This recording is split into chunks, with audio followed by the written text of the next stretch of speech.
বান্দরবানে চলছে মারমা সম্প্রদায়ের বর্ষবরণ উৎসব সাংগ্রাই। জলকেলি, পিঠা তৈরি ও প্রার্থনার মাধ্যমে চলছে আয়োজন। খাগড়াছড়িতে চলছে চাকমাদের বিজু উৎসব, ঐতিহ্যবাহী পাচন দিয়ে করা হচ্ছে অতিথি আপ্যায়ন।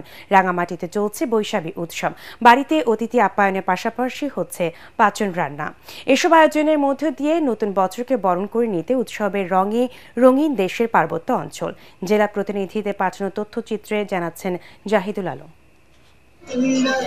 উৎসবের আনন্দ, ঐতিহ্যের ঝলক আর প্রাণের স্পন্দনে মুখরিত পার্বত্য অঞ্চল। বৈশ, বিজু আর সাংরাই সব মিলিয়ে পুরো পাহাড়ি জনপদে বইছে উৎসবের হাওয়া।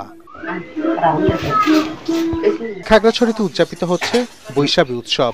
চাকমাদের মূল উৎসব বিজুতে ঘরে ঘরে চলছে অতিথি আপ্যায়ন। ত্রিপুরারা চৈত্র সংক্রান্তির দিনে বৈশ উৎসব পালন করছেন। এছাড়াও চৈত্র সংক্রান্তি উপলক্ষে পূজা দিচ্ছেন দুর্গম দেবতা পুকুরে। সোমবার খাগড়াছড়িতে অনুষ্ঠিত হবে মারমা জনগোষ্ঠীর সাংরাই উৎসবের জলকেলি। বিজু হচ্ছে আমাদের একটি ঐতিহ্যবাহী দিন। তো এই দিনে আমরা বিভিন্ন ধরনের খাবারের আয়োজন করি। পাচন তো অবশ্যই প্রধান খাবার।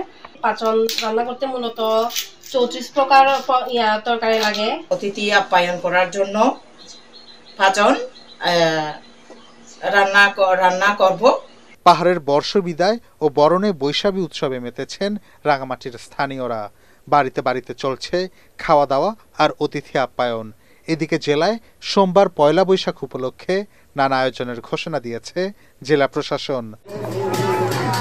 বান্দরবানে শুরু হয়েছে মারমা সম্প্রদায়ের বর্ষবরণ সাংরাই। রাজার মাঠে বর্ণাঢ্য শোভাযাত্রা, জলকেলি, পিঠা তৈরি এবং সাংস্কৃতিক অনুষ্ঠানের মধ্যে দিয়ে চলছে এই আয়োজন।